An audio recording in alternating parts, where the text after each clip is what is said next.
The Lord be with you. A reading from the Holy Gospel according to Mark.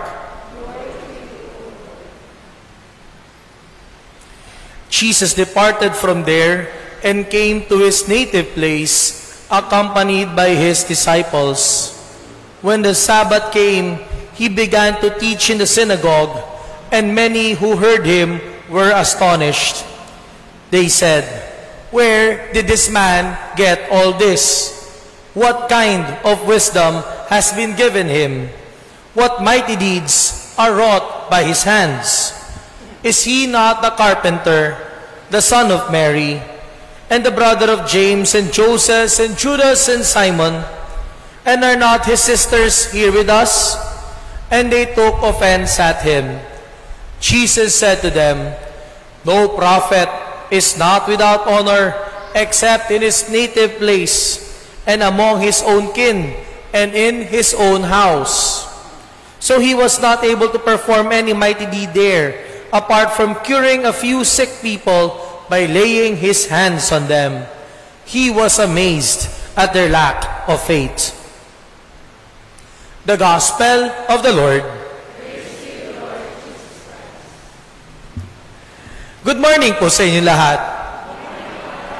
Today we celebrate 14th Sunday in Ordinary Time. Do you keep your class pictures when you were still a student? Tinatago niyo po ba yung mga class picture po ninyo? Nakaposing tayong lahat. Noong panahon natin, meron pong ganun. Ngayon ata, ewan ko kung may ganun pa. Kasi sa atin, develop pa yung pictures. Ngayon ata, electronic copy na lang. Lalo na po yung picture po nung tayo po ay nasa grade school or even high school. At minsan po, masarap po magtingin ng picture. Kasi pag titingin tayo ng picture, napapaisip tayo, ano kaya ang nangyari sa kaklase kong ito? But sometimes, my dear friends, because of social media, nakukuha natin yung update tungkol sa mga kaklase natin. And we get to go back to these pictures and ask ourselves, anong nangyari dito sa kaklase kong ito? We see stories of people who are just okay, normal students who all of a sudden become successful in life. Ano kayang nangyari? Bakit siya nagkaganon? Bakit biglang gumaling? But we also hear stories of classmates and students who were so good in school but have not met their expectations when they are already in the greater school of life. Ang talino nito noon, top 1. Tapos anong nangyari? Bakit nagkaganyan? Do you still look at your pictures as students when you were still young? My dear friends, our gospel reading today, we hear Jesus coming back to his native place.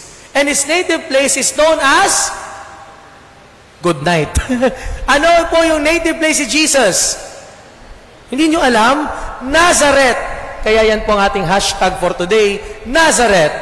Jesus grew up at Nazareth, though he was born in Bethlehem, and there at Nazareth, he grew up as a child and eventually before he entered into his public ministry.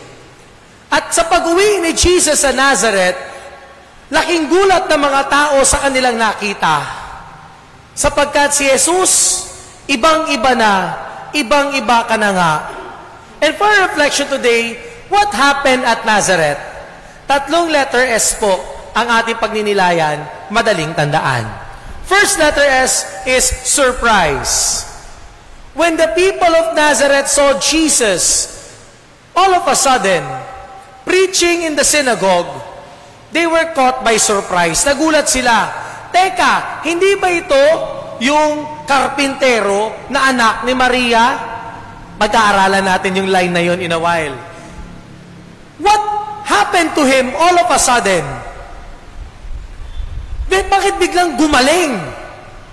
Anong nainom niya, nakain niya? Pareho naman tayo ng hanging nilalanghap at tubig na iniinom. What happened? Karpintero siya. As a carpenter, for the people, they only know that the carpenter is only set to be a carpenter. You are not well-versed with scriptures. Ang trabaho mo, gumawa ka lang ng lamesa, kama, silya, cabinet. Pero bakit all of a sudden, he was already speaking about the scriptures? But we look into this line, the Son of Mary. My dear friends, in the Jewish context, when you are introduced as a son of a father. Ang pangalan po ng tatay ko ay Jesus. Kaya po pag pinakilala ako sa Jewish context, ito po si Kevin Luther, anak ni Jesus. But here we see, he was introduced as the Son of Mary. Why? Remember at Nazareth, people for sure learned ano ang kwento ng pamilya ni Jose, ni Maria at ni Jesus. That Mary got pregnant before she got married to Joseph. And people are not sure kung yung anak na yan ay kay Joseph ba talaga o kung sinong lalaki. That's why when he was said as the Son of Mary, it was actually an insult to Jesus, an insult to Mary, an insult to Joseph, his father. Surprise! Nagulat sila. My dear friends, ano po ba ang Tagalog ng surprise? Sorpresa? Hindi po. Ayon po sa Balarila, ang Tagalog daw po ng surprise ay bulaga. Minsan po, ang Diyos binubulaga tayo. Pero minsan din, binablock natin ang bulaga ng Diyos. Hindi tayo nag-a-accept ng surprises ni Lord sa buhay natin. Minsan, yung mga bias natin sa mga tao nananaig. Ay, kasi itong taong to ganito, yung isang taong to ganyan. We don't let the surprises of God change us. And what happened? They already had the Messiah in their midst. Sayang naman, hindi sila nagpasurpresa at nagpabulaga sa Diyos. How do we sometimes do this, my dear friends? We refuse God's surprises. And we hear time and again, our God is a God of surprises. Nasusurpresa, nabubulaga, pabuba tayo sa Diyos? Sa Kanyang mga pagpapakita at pagpapakilala sa atin? O naging matigas na ang ating puso? Surprise. Second letter S is struggle. We hear, my dear friends, not only Jesus struggling, but even our two characters in our first and in our second reading, respectively. Ezekiel struggled as a prophet. He was sent to a people who are hard-headed and hard-hearted. Matigas ang ulo, matigas ang puso. He struggled as a prophet. What more for St. Paul? In our second reading, he described as he has a wound in his flesh. And my dear friends, we understand this not just in the physical sense, but remember, people refuse to believe in Paul because of his reputation as Saul. Sa loob-loob siguro ng tao, aba, itong taong ito, pa-preach tungkol kay Jesus, di ba persecutor yan? Nananakit niya ng Kristiyano? Struggle. Yesterday, my dear friends, I had the opportunity to speak at Veritas 846, ang radyo ng simbahan. And I had the opportunity to talk about, the title is, Pananalig sa Karanasan ng Pagsubok. Pwede niyo po mapanood, nasa YouTube siya at nasa Facebook din po. Doon po sa Facebook ko po, Father Kevin Crisostomo, nakapost doon. Nabanggit ko po doon, bakit ba tayo may trials? Bakit ba tayo may struggles? Struggles are not just meant to test how strong are we, but struggles are also meant to humble us. Kaya tayo may mga stress sa buhay, kaya tayo may mga hirap sa buhay, para hindi po tayo lumabang, para hindi po lumaki yung ating ulo, para alalahanin natin na dapat ang paa natin nakalapat pa rin sa lupa. Why do we have struggles? To teach us to be humble. To teach us to put our foot always on the ground. For St. Paul, for Ezekiel, Yes, they're given responsibility, but they are also taught in humility. At magandang paalala sa atin to. Kaya tayo may struggle sa buhay. Sapagkat pinapala sa atin, wala po tayong ipagmamayabang at ipagmamataas sa Diyos at sa bawat isa. Which brings us to the third letter S. Not only do we have surprise and struggle, third letter S is spirit. What happened to Jesus? He did not perform many miracles in Nazareth. After this, where did Jesus go? To the other villages and towns, to where the Spirit led him.